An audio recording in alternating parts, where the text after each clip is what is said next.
Bapa di surga, kami berterima kasih Tuhan sudah lahir ke dunia ini, Tuhan sudah mati dan Tuhan sudah bangkit naik ke sorga, dan sisa satu yaitu Tuhan Yesus akan datang kali kedua. Kami berdoa ya Tuhan, biar di dalam perjalanan seperti bangsa Israel di padang gurun untuk menuju ke tanah perjanjian, demikian hidup setiap kami ada di padang gurun rohani, di mana kami sedang menempuh dan sampai titik akhir kami akan bergabung bersama-sama di tanah perjanjian Tuhan yang sejati. Kami berdoa ya Tuhan, biar hari ini di segala tempat yang sedang mengkhotbahkan berita Natal, Tuhan berkati semua hamba Tuhan, berkati semua yang mendengar. Dengar doa kami dalam nama Tuhan Yesus kami berdoa. Amin. Silakan duduk. Tema hari ini adalah tentang 3 tanda. Bukan berarti di Alkitab cuma ada 3, saudara ya. Nah, di dalam kitab suci kita menemukan tema tentang tanda. Tanda berarti tidak boleh secara umum. Tanda mesti sesuatu yang unik, yang tidak boleh ada sebelumnya, dan tanda ini tidak boleh ada duplikatnya. Jikalau ada satu tanda, lalu ada duplikat tanda tersebut di konteks yang lain, maka ini sudah tidak disebut tanda. Tanda berarti unik, tanda berarti cuma satu. Nah, saudara perhatikan di dalam seluruh kitab suci, waktu Tuhan menyatakan tanda selalu di dalam konteks satu kasus atau kepada satu pribadi. Satu kasus atau diam satu pribadi. Tanda perjanjian yang Tuhan ikat kepada Adam di dalam konteks Taman Eden. Di dalam satu pribadi yaitu Adam, nanti dia juga akan mewakili si istrinya. Lalu tanda itu cuma satu kali yaitu di Taman Eden.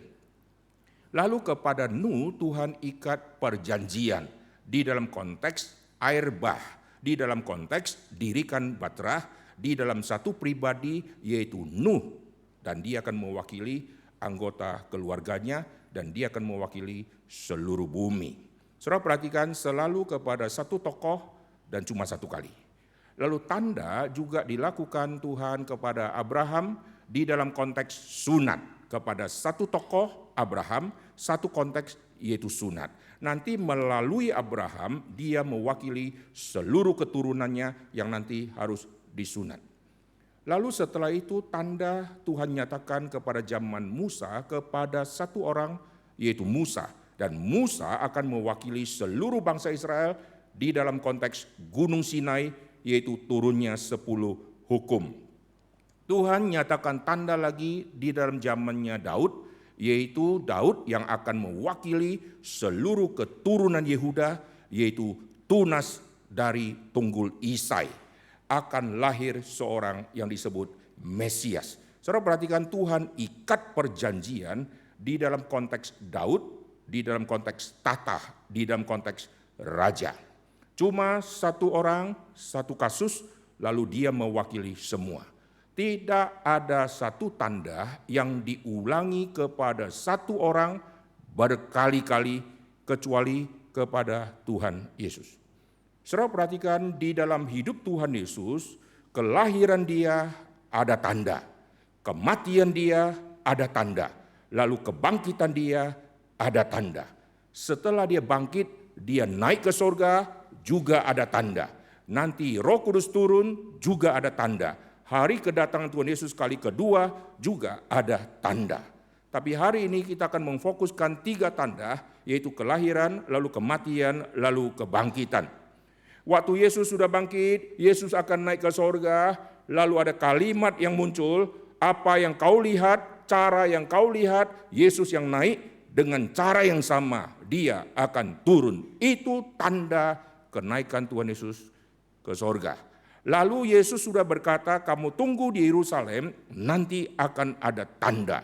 Yaitu kalau Roh Kudus turun, kamu akan menjadi saksiku dari Yerusalem, lalu sampai kepada ujung bumi. Dan Yohanes Pembaptis, waktu nanti dia membaptis Tuhan Yesus, juga ada tanda. Nanti kalau Roh Kudus turun kepada satu pribadi, Dialah orangnya. Jadi turunnya Roh Kudus waktu baptisan kepada Tuhan Yesus berupa burung merpati, ini tanda. Sehingga Yohanes Pembaptis sekarang mengerti inilah yang dimaksud oleh Bapa. Lalu Yesus juga memberikan tanda bahwa nanti waktu hari Pentakosta, kamu kalau dapat Roh Kudus, kamu akan menjadi saksiku, kau akan punya kuasa. Lalu waktu nanti Yesus naik ke sorga, itu ada tanda, yaitu tanda yang kau lihat nanti juga sama yang turun. Roh Kudus turun, ada tanda. Datangnya Tuhan Yesus kali kedua, ada tanda kedatangannya. Nah ini semua ada tanda ditujukan kepada satu pribadi, yaitu Tuhan Yesus. Tidak pernah ada tanda di dalam Alkitab, baik PL sampai PB, yang ditujukan kepada satu pribadi, yang berkali-kali. Tidak ada, kecuali Tuhan Yesus. Nah perhatikan, kelahiran Tuhan Yesus ini adalah tema yang sangat-sangat penting. Tidak ada orang di dunia yang lahirnya, matinya, lalu kapan bangkitnya, semua sudah dituliskan. Tidak pernah ada, saudara. Saudara kalau tulis satu buku, coba nubuatkan satu tokoh yang kelak 1000 tahun kemudian akan ada di bumi, lahirnya bagaimana, lalu matinya bagaimana, lalu nanti setelah mati dia bangkit atau tidak. Coba nubuatkan satu tokoh itu. Dan setelah seorang nubuatkan, lalu kita pesan kepada orang lain di kota yang lain, coba tulis juga satu buku, nubuatkan satu tokoh, dan kita pesankan kepada 40 orang, lalu semua orang menubuatkan satu tokoh. Setelah semua buku jadi, kita gabungkan, kita akan melihat akan muncul kira-kira 40 nama yang berbeda, dengan konteks yang berbeda, dan tidak mungkin 40 yang tulis di dalam satu tema yang sama kepada tokoh yang sama. Tidak pernah ada, kecuali Tuhan Yesus. Perhatikan di dalam seluruh kitab suci, waktu penulis kitab suci menubuatkan tentang kedatangan Tuhan Yesus, menubuatkan tentang kematian, kebangkitan, itu semuanya matching, saudara. Dan saling melengkapi satu dengan yang lain. Padahal semua penulis tidak pernah janjian bertemu, lalu mendiskusikan kau topik apa, dan seterusnya. Sekarang di kuliah ada tren yaitu kerja kelompok. Kalau ada satu paper kerja kelompok, nanti 5 orang di kelompok, mereka bagi tugas. Kamu yang bab 1 ya, saya yang bab 2. Lalu kau bahasnya apa? Saya bahasnya apa? Nanti kamu bahasnya apa? Kamu cari data di perpustakaan, kamu kumpulkan materi ini. Nanti setelah semua buat, lalu semua digabungkan. Waktu sudah digabungkan, akhirnya dijadikan menjadi satu rangkaian. Karena sudah janjian bahas apa. Coba sekarang buat grup 5 orang, lalu kita akan buat satu paper. Semua judul tidak dikasih tahu. Dan 5 orang silakan merenung sendiri, lalu doa sendiri, lalu tulis judul apa, tulis outline-nya. Setelah merenung 1 bulan, lalu kita kumpul. Lalu kita lihat 5 orang di zaman yang sama, di fakultas yang sama, waktu menuliskan judul dan outline, 5-5-nya semua beda. Apalagi beda zaman, beda interest, maka semua pasti beda. Tapi kita lihat dalam kitab suci, satu-satunya orang yang dinubuatkan dan persis tepat apa yang terjadi seperti yang dinubuatkan, itulah Tuhan Yesus. Dan di dalam kitab suci kita menemukan kelahiran Tuhan Yesus menghentikan silsilah. Di dalam perjanjian lama Kejadian 3 ayat ke-15 itu ayat yang mendorong seluruh kebudayaan Yahudi untuk menekankan silsilah. Karena akan lahir seorang yang disebut keturunan perempuan, maka silsilah perlu untuk didokumentasikan. Dan orang Yahudi sangat menekankan laki-laki karena janji keturunan perempuan ini bentuknya maskulin. Dan mereka menantikan jangan-jangan ini, ternyata bukan. Karena dari seorang perempuan. Dan Yesaya mencatat perempuannya mesti yang muda dan mesti yang perawan. Maka semua orang menantikan jangan-jangan saya, jangan-jangan saya. Ternyata semua bukan, dan akhirnya tunggu lagi, akhirnya enggak usah tunggu lagi. Karena enggak mungkin kita, enggak mungkin saya, enggak mungkin dia, enggak mungkin di zaman ini, mungkin di zaman depan. Begitu masuk ke zaman depan, mungkin bukan zaman kita, mungkin di zaman yang depan lagi. Karena penantian begitu lama, dari Kejadian 3 ayat 15 sampai akhirnya Injil Matius menghentikan seluruh silsilah dari jalur Abraham lalu berhenti di Yesus. Tidak ada orang yang lahir ke dalam dunia ini menghentikan seluruh silsilah yang sudah berabad-abad lamanya, yang sudah dipertahankan begitu lama, tetapi lahirnya satu orang itu langsung menghentikan semua silsilah. Saudara perhatikan Matius pasal 1, kelahiran Tuhan Yesus langsung menstop semua silsilah. Bukankah anak dari Yusuf dan Maria masih ada 4 laki-laki yang lain? Kenapa silsilah mereka tidak dilanjutkan? Kenapa sampai ke Yesus langsung di stop? Karena kedatangan Tuhan Yesus inilah yang dijanjikan. Maka semua silsilah di dunia sudah tidak ada signifikansi di dalam rencana keselamatan. Rencana keselamatan hanya ditujukan kepada Kristus Sang Juru Selamat. Sisanya semua yang lahir membutuhkan keselamatan. Tapi janji keselamatan hanya ditujukan kepada Tuhan Yesus. Dan tidak pernah ada orang yang seperti Tuhan Yesus yang waktu dilahirkan ada kur. Sampai hari ini. Saudara tidak akan menemukan ada orang yang dilahirkan lalu ada orang gereja yang kumpul lalu kur di tempat orang itu melahirkan. Ada tidak? Nanti kita buat tren baru ya. Khusus untuk kelahiran. Ada kur. Yang ada kur di mana? Kebaktian umum 1, 2, 3 dan seterusnya. Ya ada kur di mana lagi? Ada orang mati gitu kan? Yang mati adalah ketua majelis. Lalu majelis-majelis ikut nyanyi. Yang mati komisi wanita. Maka encim-encim emak-emak gitu ya. Mereka kumpul lalu mereka nyanyi. Lalu yang mati guru sekolah minggu. Anak sekolah minggunya ikut kur. Yang mati pendeta, lalu jemaat ikut nyanyi, komisi wanita nyanyi dan seterusnya. Ada kur saudara ya. Lalu ulang tahun ada kur, ucapan syukur misalnya ya, pembangunan gereja, peletakan batu pertama, ada kadang-kadang ada kur, tetapi lahir tidak pernah ada kur. Siapa yang waktu kecil dilahirkan gereja kur? Kasih tahu saya. Wah, kita akan abadikan nama gereja itu ya, luar biasa dia. Belum pernah ada dalam sejarah. Mari Kerta buka buat tren baru sama ngagel. Jemaat lahir kur di situ gitu ya. Kalau rumah sakitnya kecil jangan kirim 20 orang, jangan kirim orkestra saudara ya. Nanti semua akhirnya kabur. Begitu ada lahir kur. Kurnya juga dari anggota gereja. Tidak pernah orang bisa mengundang kur dari kelompok malaikat. Amin. Saudara perhatikan hanya Yesus. Yesus yang lahir. Bukan di dalam pernikahan ada kur. Bukan di dalam acara yang besar-besar ada kur. Tetapi waktu Yesus merendahkan diri sampai titik terendah, disitulah ada kur, nyanyian, pujian yang luar biasa dari malaikat yang ada di surga. Bala tentara surga menyanyikan satu pujian yang begitu indah. Kalau hari itu ada tim Aufi yang rekam dengan video, saya percaya akan jadi bestseller. Seluruh gereja akan memutar setiap hari Natal, betul nggak? Dan wajah malaikat yang muncul misalnya, atau terang ilahi yang muncul, lalu suara mereka terekam, pasti indahnya luar biasa. Lalu syuting lihat wajah gembala, berseri-seri saudara. Wah, itu kalau diputar itu akan indahnya luar biasa.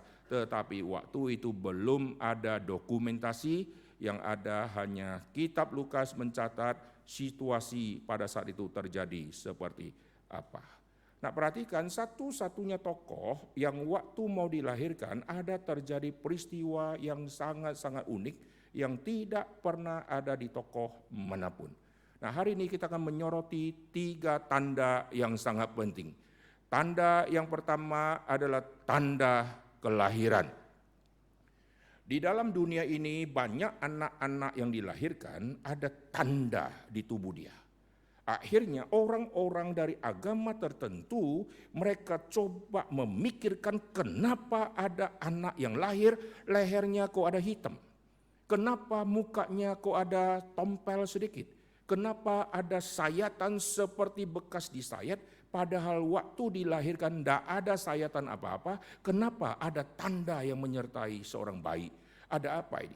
Maka agama tertentu coba memikirkan, keluarlah teori reinkarnasi.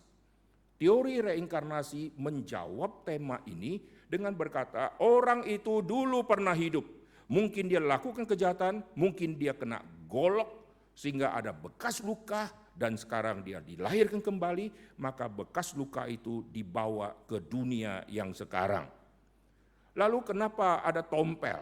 Oh mungkin waktu dulu dia kena luka bakar. Di zaman waktu dulu dia hidup kena luka bakar, sehingga luka itu menyertai dia di dunia yang sekarang.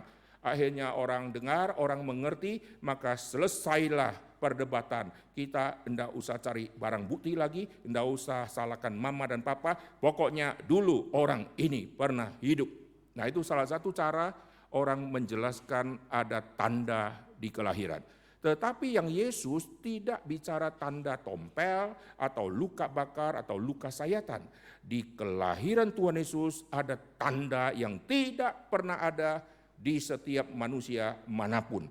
Mari kita lihat di Lukas pasal yang kedua. Di Lukas pasal yang kedua di ayat yang ke-12. Di sini kita akan melihat ada tanda yang sangat-sangat penting. Dan inilah tandanya bagimu. Kamu akan menjumpai seorang bayi dibungkus dengan lampin dan terbaring di dalam palungan. Seorang bayi ini bukan tanda.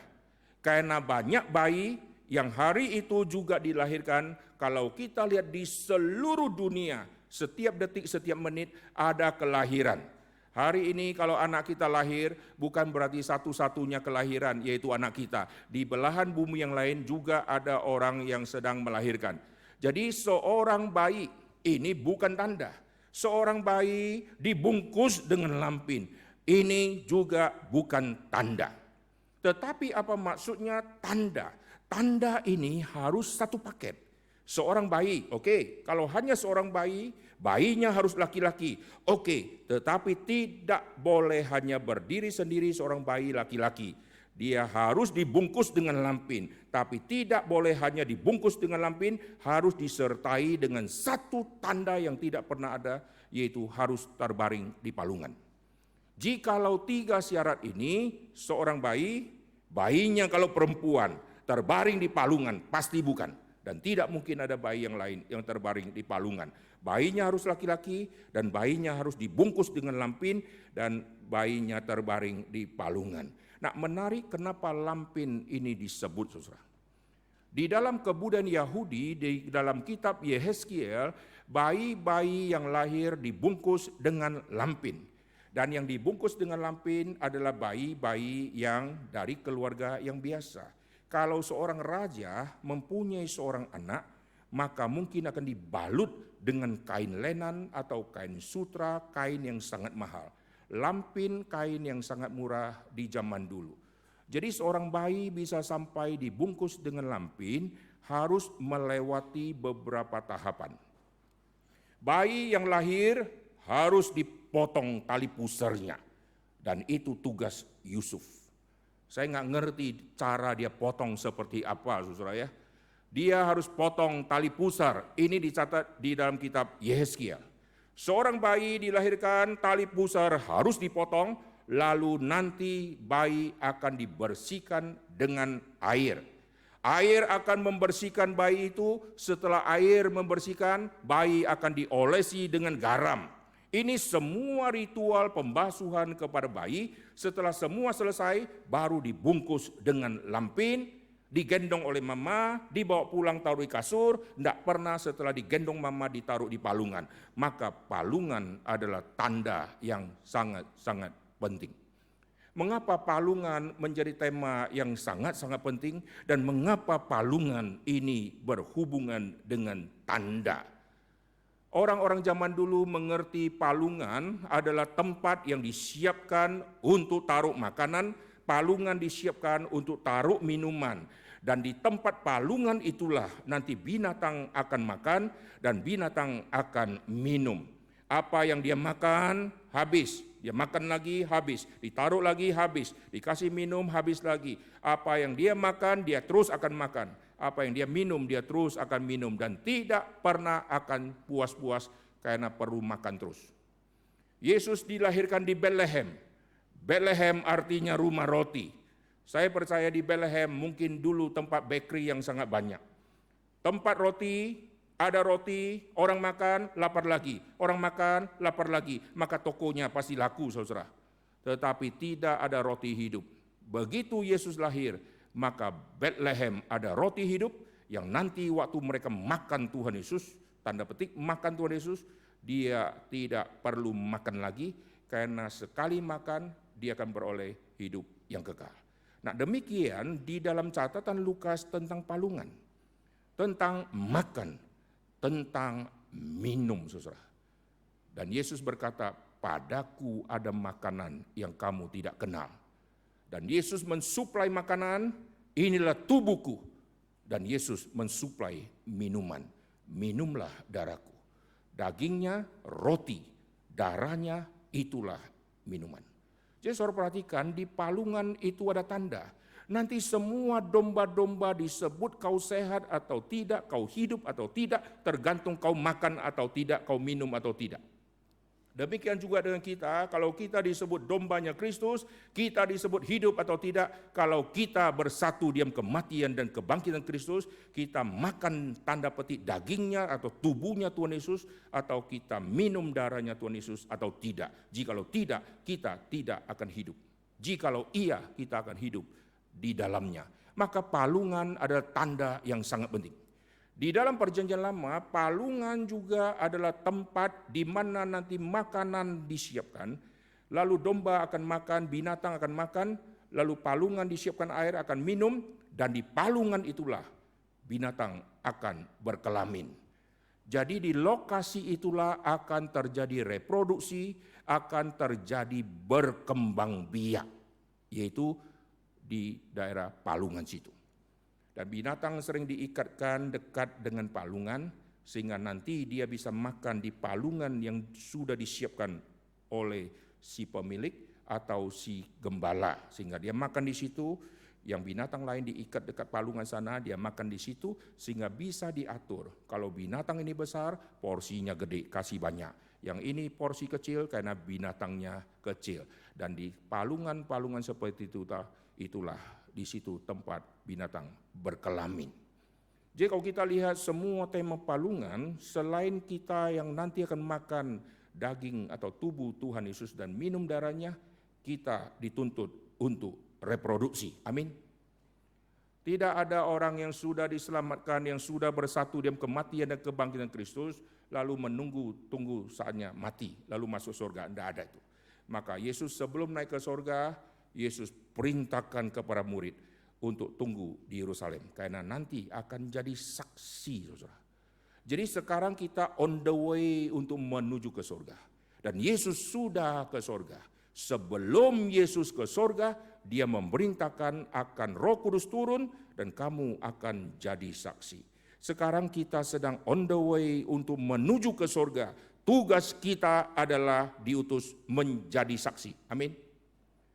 Bukan menunggu terus di Yerusalem, menunggu kapan saya dijemput. Tidak, saudara ya. Karena Roh Kudus sudah turun, maka mereka akan pergi menyebar sampai nanti waktunya tiba. Mereka akan dikumpulkan bersama dengan Tuhan di dalam kerajaan sorga. Nah, kelahiran Tuhan Yesus ini disertai dengan tanda, yaitu diucapkan kepada gembala. Maka saat malaikat kasih tahu bahwa Maria kau nanti akan mengandung. Lalu dikasih kebocoran bahwa anak yang kau akan lahirkan adalah anak yang hebat. Mari kita lihat. Perhatikan di kitab Lukas. Waktu malaikat memberitahukan kepada Maria siapakah yang akan dia lahirkan itu. Ayat yang ke-31 Lukas pasal 1. Sesungguhnya engkau akan mengandung dan akan melahirkan seorang anak laki-laki, dan hendaklah engkau menamakan dia Yesus. Ia akan menjadi besar dan akan disebut anak Allah yang maha tinggi. Bukan disebut anak Maria, bukan disebut anak Yusuf, tapi anak Allah yang maha tinggi. Dan Tuhan Allah akan mengaruniakan kepadanya tahta Daud, berarti raja. Oke. Ayat ke-38, sesungguhnya aku ini hamba Tuhan, jadilah padaku menurut perkataanmu itu, lalu malaikat meninggalkan dia. Lalu perhatikan waktu tema tentang gembala. Gembala-gembala waktu datang, mereka menceritakan, Lukas pasal kedua ayat ke-17. Dan ketika mereka melihatnya, mereka memberitahukan apa yang telah dikatakan kepada mereka tentang anak itu. Dan semua orang mendengarkan heran tentang apa yang dikatakan gembala-gembala itu kepada mereka. Tetapi Maria menyimpan segala perkara itu di dalam hatinya dan merenungkannya. Apa yang membuat Maria berhenti sejenak, lalu tidak berkata-kata, dan dia merenungkan? Karena yang dia saksikan sama yang dia dengar tidak matching, saudara. Yang dia dengar bahwa nanti anak yang kau lahirkan akan disebut anak Allah yang maha tinggi. Yang dia dengar, dia yang dilahirkan itu, Yesus itu akan memegang tongkat kerajaan daripada Daud, berarti raja. Faktanya raja kok lahir di palungan. Faktanya raja kok dibungkus dengan kain lampin tetapi bukan kain sutra. Faktanya kenapa tempat penginapan pun menolak, tidak dilahirkan di istana? Bukankah dia anak Allah yang maha tinggi? Bukankah dia raja? Mengapa kok lahirnya seperti ini? Dan Maria tidak paham. Tetapi semua proses kelahiran ini dan lokasi semua ditetapkan oleh Tuhan, dan Tuhan yang mengatur perjalanan rute dari Yusuf. Dia harus tinggalkan Nazaret dan dia harus pergi ke Betlehem, dan Tuhan yang menuntun dia. Perjalanan Yusuf begitu clear dicatat di dalam Injil Matius, bagaimana Tuhan menuntun dia sampai nanti dia harus menyingkir ke Mesir. Malaikat Tuhan menuntun dia, memberitahukan kepada dia, kau harus menyingkir ke Mesir. Herodes akan membunuh anak itu. Herodes sudah mati. Malaikat Tuhan akan menuntun dia lagi untuk menuju kembali. Dan waktu dia kembali, dia mau ke daerah Yudea. Tetapi Tuhan atur, engkau harus kembali ke Nazaret. Ini semua Tuhan yang atur, termasuk lahir di kandang. Ini Tuhan yang atur. Tetapi Maria waktu menerima berita, kok yang dilahirkan raja, kok yang dilahirkan ini orang top, tapi lahirnya kok di kandang. Lalu undangan yang datang, kok gembala ya? Kalau raja menerima tamu kerajaan, pasti semua pejabat-pejabat top dari negara-negara. Tidak ada presiden terima tamu dari orang-orang yang dari kalangan miskin, kecuali ada acara tertentu. Kalau di dalam kunjungan kenegaraan yang datang itu presiden-presiden dengan semua bodyguard yang hebat-hebat dan menteri-menteri yang hebat-hebat. Sekarang kalau raja sudah dilahirkan, di manakah semua pejabat-pejabat tinggi dari negara lain yang datang? Kenapa yang datang adalah gembala? Maka ini yang membuat Maria susah memahami antara fakta yang dia dengar, dia tahu dari malaikat, tapi kesaksian dari gembala. Gembala juga dengar dari malaikat. Kalau begitu saya harus terima raja, tetapi harus terima lampin. Saya harus terima raja, istana. Saya juga harus terima palungan. Saya harus terima wangi-wangian diam kerajaan. Semua orang kalau dipanggil raja masuk ke istana harus mandi dulu dan harus pakai parfum. Tidak boleh tidak pakai parfum lalu masuk. Karena raja menginginkan wangi-wangian. Tidak ada yang belum mandi bisa masuk, saudara. Dan sekarang raja waktu dilahirkan, kenapa tidak ada parfum? Kenapa yang ada bau kandang? Dan dia susah untuk memahami, tetapi dia terima. Maka Lukas mencatat, dia menyimpan semua perkara di dalam hatinya. Karena tanda ini, tanda yang sangat sulit. Kalau tanda seorang bayi lahir di istana, oke, sesuai dengan matching apa yang kalimat dari malaikat raja. Anak ini akan dihargai luar biasa. Oh, matching, akan disebut anak Allah yang maha tinggi. Semua akan sujud menyembah. Oh, matching semua. Maka tanda kepada gembala ini Maria menyimpan di dalam hatinya. Dia tidak bisa mengerti, dengar dari kesaksian dari gembala, dia terima dan dia renungkan. Nanti perhatikan waktu Yesus berumur 2 tahun ke bawah, Tuhan kasih tanda lagi kepada orang Majus, pejabat-pejabat tinggi, dan waktu nanti orang Majus ketemu dengan Maria, tidak dicatat Maria menyimpan semua perkara di dalam hatinya. Karena sekarang dia konfirmasi, betul, malaikat sudah katakan, betul, raja yang dilahirkan, maka yang datang semua pejabat-pejabat penting, yaitu orang Majus. Waktu gembala dia tidak bisa pahami. Waktu orang Majus datang, tidak ada muncul kalimat, Maria menyimpan semua perkara di dalam hati. Tidak ada, saudara. Karena waktu mereka datang, pejabat, cocok, ya, levelnya cocok ketemu raja. Tapi raja kok masih kecil. Lalu kasih persembahan emas untuk raja, persembahan emas untuk Tuhan, persembahan emas untuk dewa-dewi. Maka kuil-kuil zaman dulu selalu ada emas. Patung-patung dilapisi dengan emas, istana ada emas. Penggempuran satu kerajaan, kalau terjadi peperangan, nanti pasti istana dihancurkan.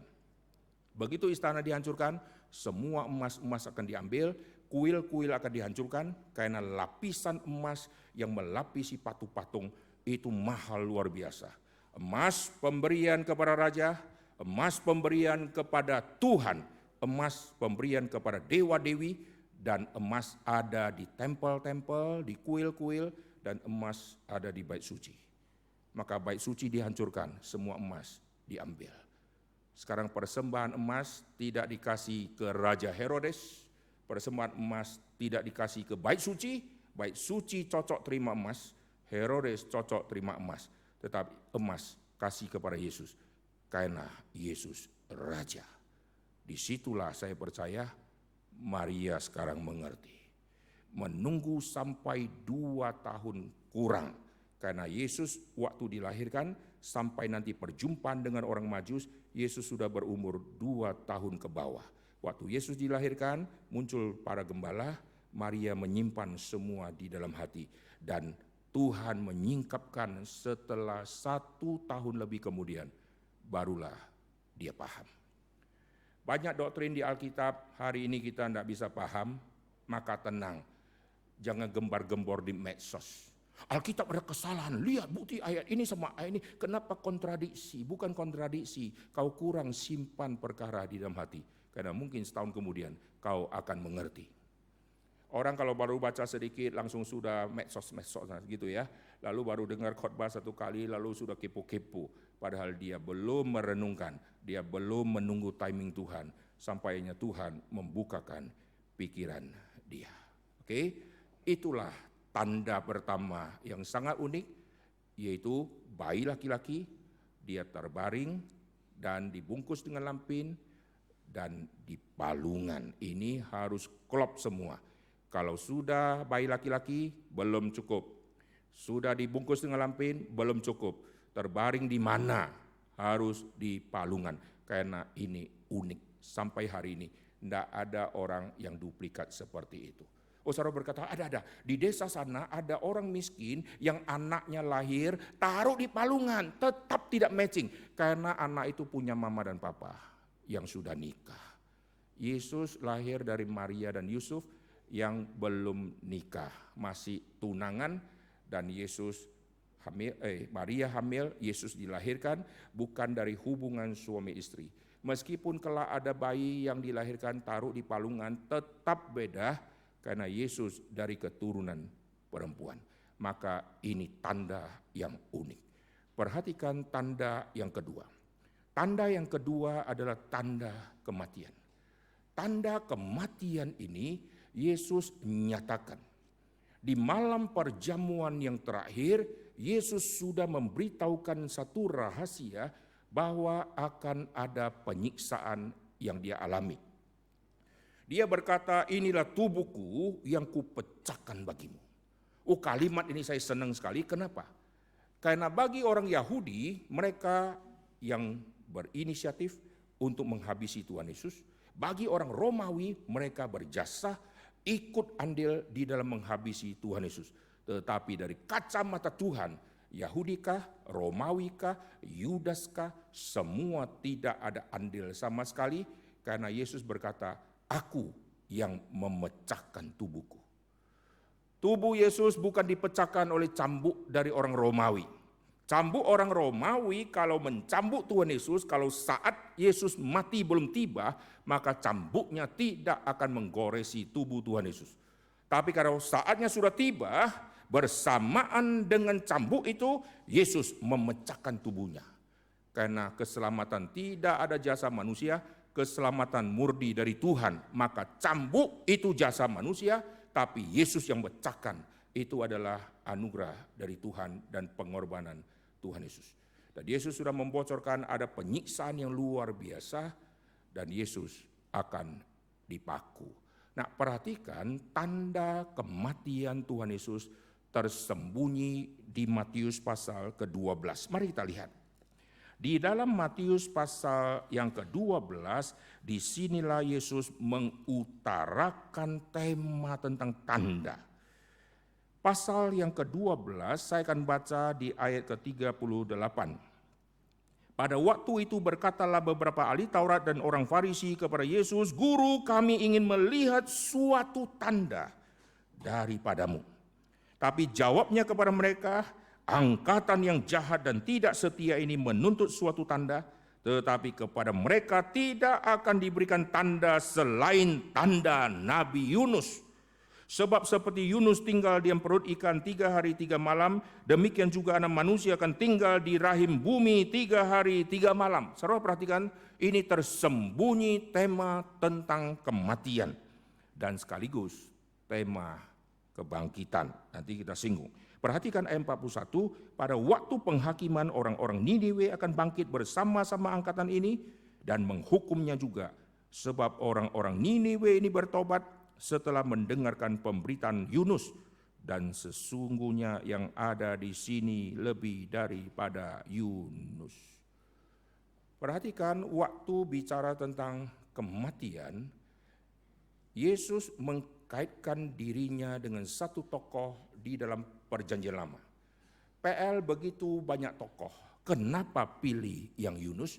Yunus di dalam perut ikan pun sudah ditetapkan oleh Tuhan.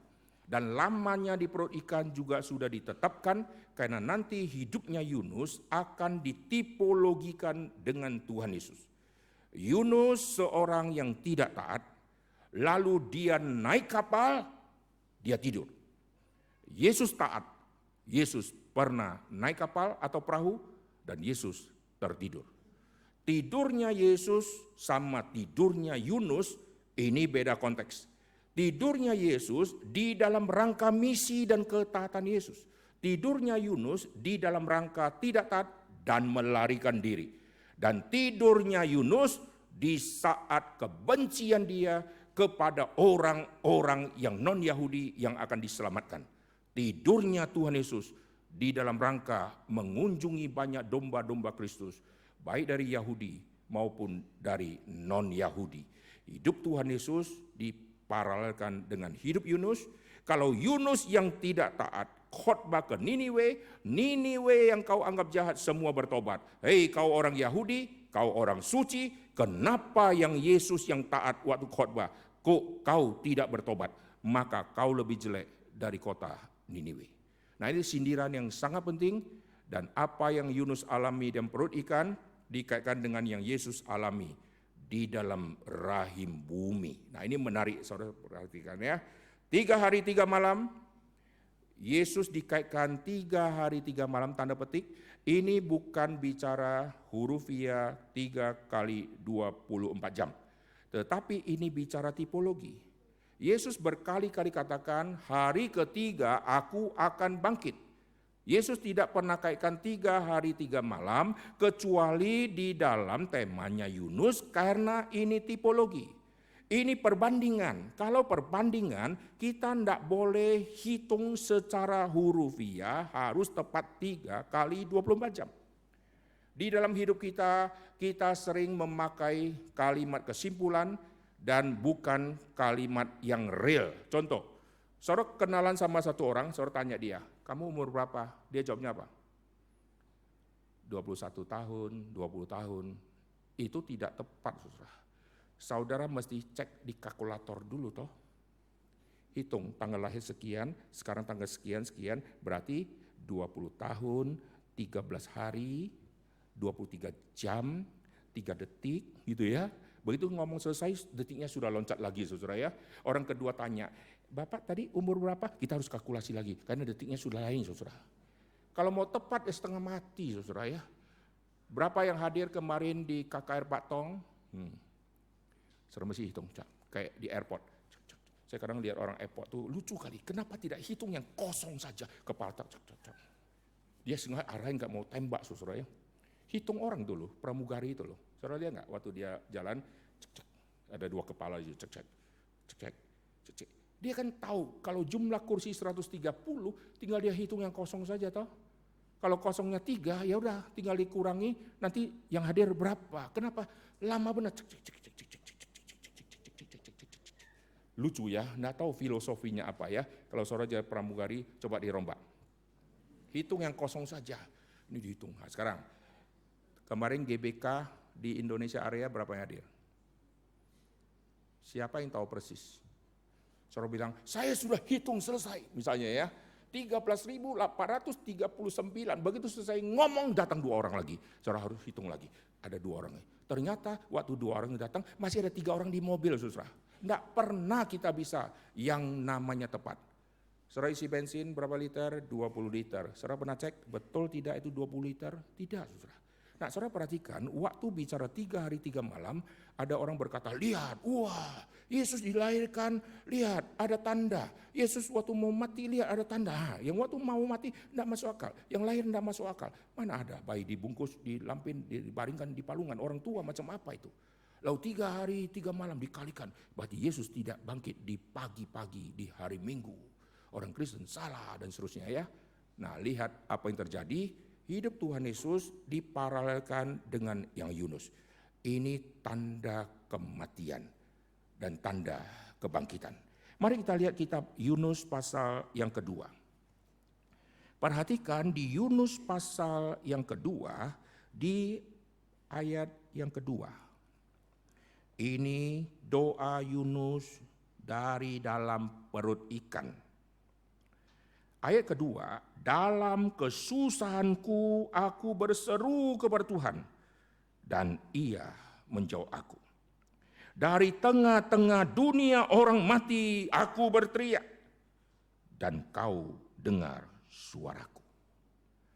Yunus yang ada di perut ikan seperti Yesus yang ada di rahim bumi, Yesus di rahim bumi kematian. Yunus di perut ikan, ini tema kematian. Maka Yunus berteriak dari tengah-tengah dunia orang mati. Jadi Yunus mengingat bahwa hidupnya ini seperti orang di dalam dunia kematian. Dan dari dunia kematian itulah dia berseru kepada Tuhan. Dan waktu dia berseru kepada Tuhan, nanti Tuhan akan keluarkan dia dari dunia kematian, yaitu perut ikan.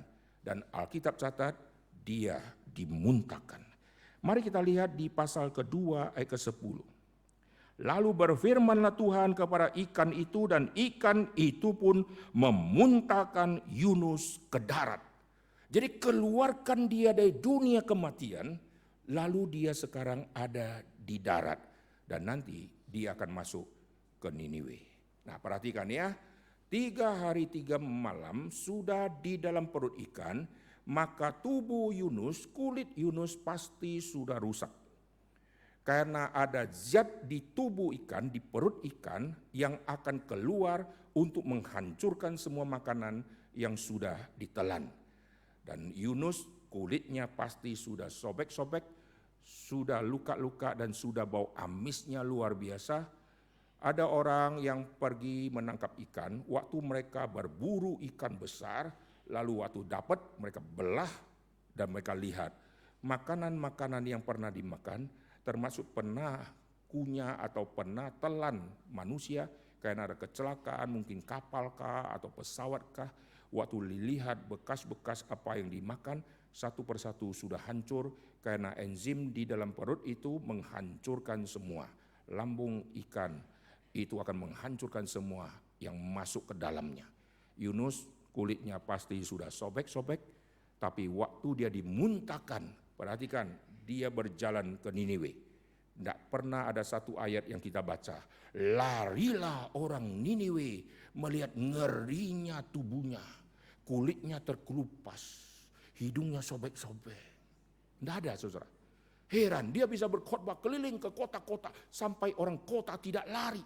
Dan tidak ada dicatat, bau amis sekali hamba Tuhan ini. Tidak ada, saudara ya. Tidak tahu kapan dia mandi, luka tidak ada. Di situ Tuhan proteksi tubuh dia yang sudah tanda petik alami kematian, waktu dimuntahkan tidak ada tubuh dia yang rusak. Lihat, Tuhan Yesus sudah ditaruh di kuburan. Lazarus ditaruh di kuburan karena sudah mati, di 4 hari sudah berbau busuk. Yesus di hari ketiga dia bangkit. Berarti secara logika Yesus pasti sudah mendekati tubuh yang pasti sudah berbau busuk. Tetapi waktu Yesus keluar, tidak ada Maria Magdalena berkata, amis sekali kau tukang taman. Kok bau bangke? Tidak ada itu. Ibu, mengapa engkau menangis? Maria kira dia penunggu taman. Kenapa Maria tidak ngomong, belum mandi ya, kok bau bangke? Baru pindahkan mayat siapa, kok bau kali? Tidak ada itu.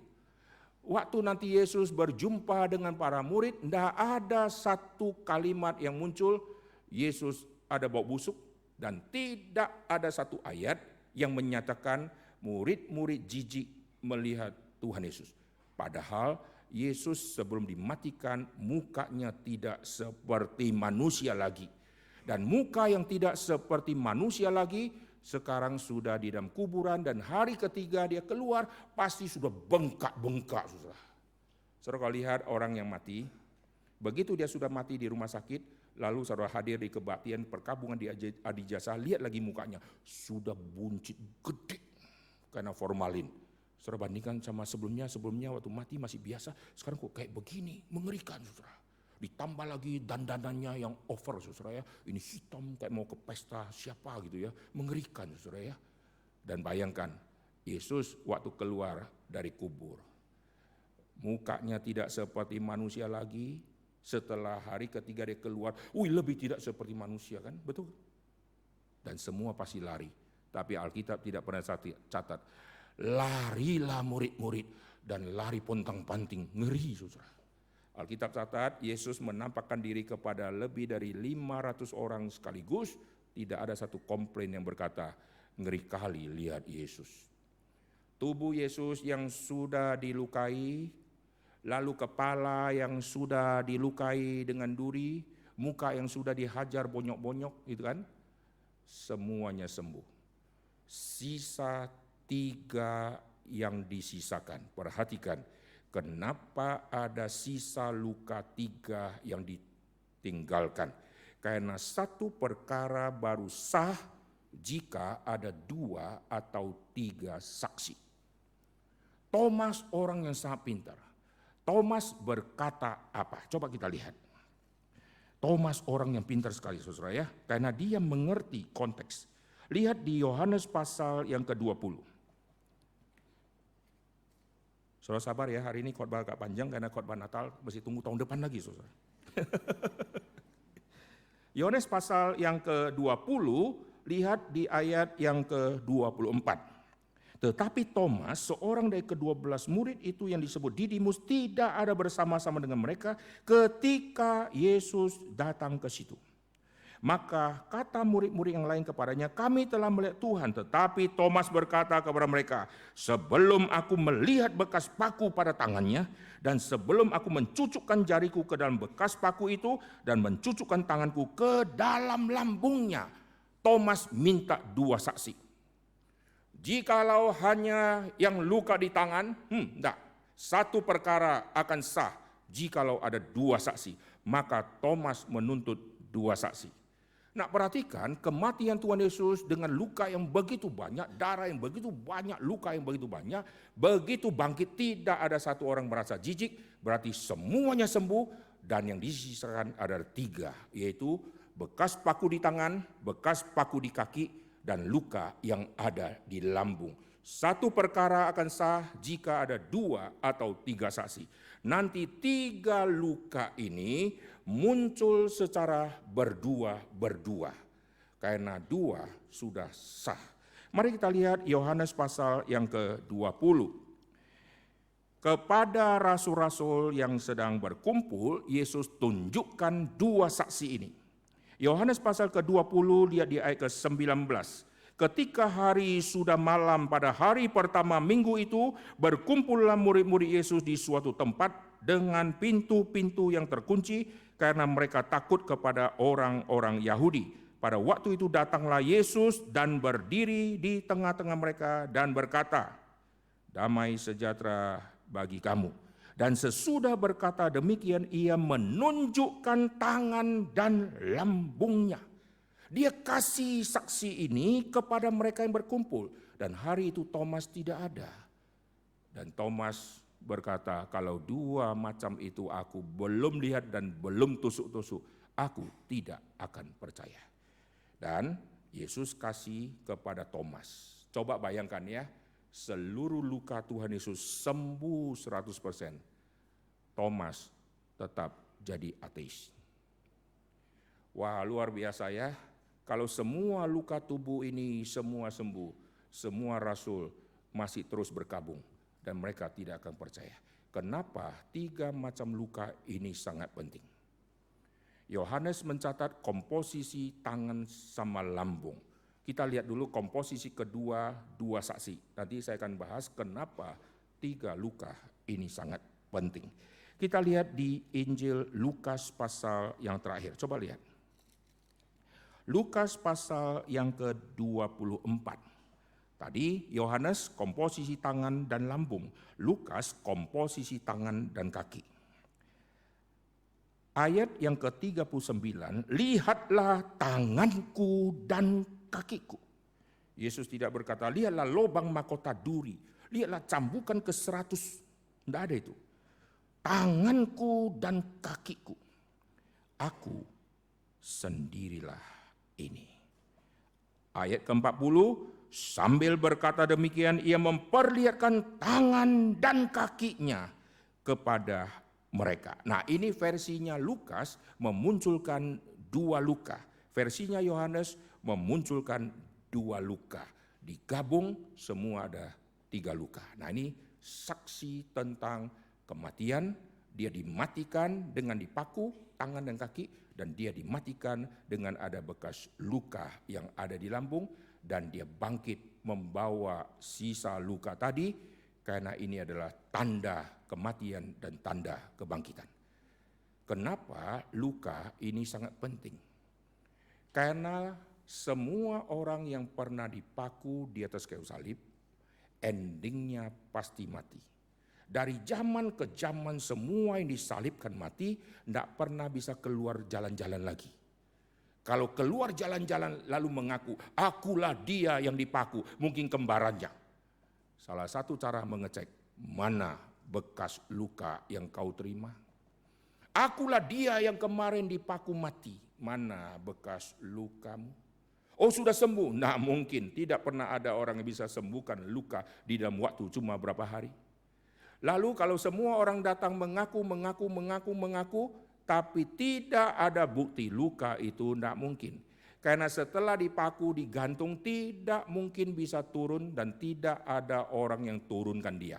Orang Yahudi tidak mungkin akan turunkan, karena orang yang dikutuk itu adalah orang yang najis. Nanti yang turunkan adalah orang Romawi. Orang Romawi yang akan turunkan, nanti orang Yahudi yang akan merempah-rempahi dan memandikan sesuai adat istiadat. Lalu yang berani sentuh, ini resiko besar. Dan ingat, hari itu hari sedang mau apa? Yesus waktu mati, hari apa? Hari Paskah orang Yahudi mentahirkan diri. Mereka tidak akan menyentuh mayat. Dan Yesus harus cepat dikuburkan karena akan masuk di hari Sabat. Hari Sabat semua orang Yahudi sudah mentahirkan diri. Dan mereka tidak akan mengurusi hal-hal kayak ginian. Dan Tuhan memunculkan Yusuf Arimatea dan Nikodemus yang mengurusi semua ini. Dan dua orang ini luar biasa beriman, mereka akan dianggap melanggar adat istiadat. Tapi mereka tidak peduli. Oke, sekarang kita kembali ya. Jadi 3 macam luka ini sangat-sangat penting karena tidak pernah ada orang yang pernah dipaku lalu bisa keluar jalan-jalan. Tidak ada orang yang kakinya pernah dilukai dengan dipaku bisa jalan-jalan. Dan bukti satu lagi, tidak ada orang yang pernah betul-betul ditusuk ke sini lalu bisa tunjukkan lagi. Tidak ada, saudara. Tidak ada penyiksaan dengan menusuk di daerah lambung. Penyiksaan akan menghajar muka, maka rupa wajah Yesus tidak seperti manusia lagi. Kalau saudara lihat orang-orang yang berantem, setelah dia berantem, dia akan mengejar muka. Muka dihancurkan, muka ditonjok sampai bengkak-bengkak. Tidak ada orang berantem kejarnya paha, saudara. Tendang paha sampai memar-memar, tendang lengan sampai memar-memar, enggak ada. Yang dikejar adalah muka. Lihat kalau mereka berantem, pasti dia akan hajar mukanya dulu. Kenapa? Karena muka ini sangat penting. Muka yang akan dihancurkan. Tidak ada orang berantem kejarnya lambung. Lalu pegang pisau kejarnya lambung, saudara ya. Kalau orang mau membunuh orang, ini bukan ajari tutorial membunuh, saudara ya. Dia tusuk lambung atau tusuk jantung atau tusuk organ yang lain. Tidak perlu tusuk lambung. Tusuk lambung keluarnya siomay nanti ya. Ngapain tusuk lambung itu ya? Sekarang Yesus ditusuk. Ini artinya tidak pernah ada orang yang alami seperti ini. Kalau yang dipaku, oh ada, penjahat juga dipaku. Kaki, oh ada, tangan, oh ada. Tapi yang lambung, lalu satu set tangan, kaki, dan lambung yang masih tersisa dan bisa disentuh-sentuh. Dan itu adalah tanda kematian, tanda kebangkitan, puji Tuhan. Nah itu tanda kelahiran, kematian, kebangkitan yang sangat penting. Dan 3 tanda ini diakhiri dengan doa berkat. Mari kita lihat di Lukas pasal yang terakhir. Lukas pasal yang terakhir, ayat yang ke-39, tangan dan kaki. Ayat 40, tangan dan kaki. Ayat ke-50, Yesus membawa mereka dengan kaki yang luka tadi, dibawa jalan sampai dekat Betania. Kaki melangkah, lalu tangan diangkat. Saudara lihat ya, ini komposisi tangan dan kaki yang luar biasa. Lalu Yesus angkat tangannya, Yesus memberkati mereka. Pak Tong pernah mengatakan di dalam lukisan kenaikan Tuhan Yesus, diam sejarah, hanya ada satu yang sangat agung. Semua yang lukis Yesus waktu naik ke sorga, mata Yesus, muka Yesus, lihatnya ke atas. Ini kurang agung. Ada satu yang Pak Tong katakan waktu Yesus naik ke sorga dan memberkati, Yesus memandang ke bawah. Saya setuju yang Yesus memandang ke bawah. Kenapa? Karena Yesus sudah berkata, kalau aku pergi, dunia akan membenci kamu. Jadi kepergian Tuhan Yesus meninggalkan murid yang dia kasihi, pasti bukan pergi dengan senyum, rasain dulu. Sudah lama gua mau pergi, nggak pergi-pergi. Sekarang saatnya gua pergi, rasain dulu ya. Petrus pernah menyangkal aku, rasain dulu gitu ya. Nggak ada itu. Yesus waktu terangkat ke surga, saya percaya pasti dengan kesedihan yang luar biasa, dan Yesus berkati mereka dengan tangan yang bolong. Khotbah ini saya khotbahkan di GBI Rock di Mojokerto. Ada di YouTube yang saya sudah pernah upload. Siapa yang berkata percaya Yesus pasti kaya? Utusan misi yang Yesus lakukan waktu Yesus terangkat ke surga. Yesus berkati semua utusan dengan tangan yang bolong. Siapa berkata Yesus berkati dengan tangan yang lembut? Itu artinya murid Yesus akan mengalami penganiayaan. Tangan yang bolong ini adalah saksi kematian dan saksi kebangkitan. Dan dengan kuasa kematian dan kebangkitan yang Yesus sudah miliki itu, kuasa kematian bukan lagi dimiliki oleh setan, tapi Kristus sudah mengalahkan semua. Dengan kuasa yang besar itulah Yesus memberkati semua murid, sehingga semua murid tidak pernah takut kepada alam maut. Mereka diancam tidak pernah takut lagi kepada kematian, karena yang mereka saksikan adalah kemenangan di dalam kebangkitan. Amin. Maka Paulus tidak pernah khawatir tentang nyawanya. Aku tidak pernah menghiraukan. Kenapa? Berkat dari tangan yang bolong, bukti kematian sekaligus bukti kemenangan. Maka aku tidak pernah takut karena aku melihat ke depan. Mahkota kebenaran telah tersedia bagiku. Biar berita Natal hari ini menjadi ingatan penting bagi kita. Tidak ada Tuhan yang lain. Tidak ada pendiri agama yang seperti Tuhan Yesus. Setelah dengar ini, saudara masih berkata Yesus bukan Tuhan? Setelah dengar kalimat ini, saudara masih berkata, ilahku dan pendiri agamaku lebih luar biasa. Coba cek, pendiri agama siapa yang pengorbanannya bisa melampaui Tuhan Yesus? Tidak usah melampaui, sama dengan Tuhan Yesus saja, tidak ada. Semua pemimpin-pemimpin di dunia kalau ada kesusahan, dia kirim pasukannya. Mati, kirim lagi, mati, kirim lagi. Setelah semua mati, dia kabur. Kayak Sinwar kan, kabur duluan dia. Tapi yang Yesus, siapakah engkau, kaukah Kristus? Akulah dia. Lalu murid-murid dibiarkan untuk pergi. Kalau raja di dunia, sebelum bilang akulah dia, dia sudah nyamar dan dia sudah kabur duluan. Kalau sudah kena tangkap, tidak bisa lari lagi. Ya memang saya. Tapi Kristus lain. Kristus mati untuk menyelamatkan umatnya dari dosa mereka. Raja-raja mereka bisa hidup karena rakyat menyelamatkan rajanya dari amukan massa. Semua rakyat jadi benteng. Mau matikan rajaku, matikan saya.